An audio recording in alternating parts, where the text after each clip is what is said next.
प्रसिद्ध न्यूरोलॉजिस्ट चंद्रशेखर मेश्राम यांना भारत सरकारकडून काल प्रतिष्ठेचा पुरस्कार देण्यात आला।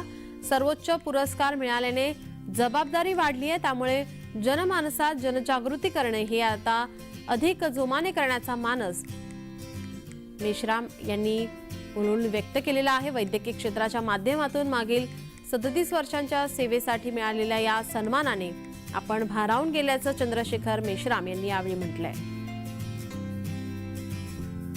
कॉन्स्टिट्यूशन कमिटीमध्ये मेंबर होतो, नंतर मी ट्रॉपिकल न्यूरोलॉजी जी वर्ल्ड ट्रॉपिकल न्यूरोलॉजी त्याचा अध्यक्ष झालो।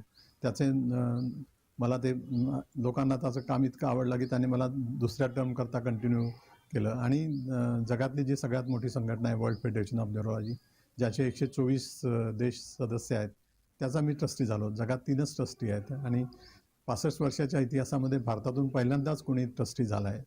तर ही भारताचं जे नाव आहे ते आपण जगाच्या पातळीवर पोहोचलं याचा मला आनंद आहे।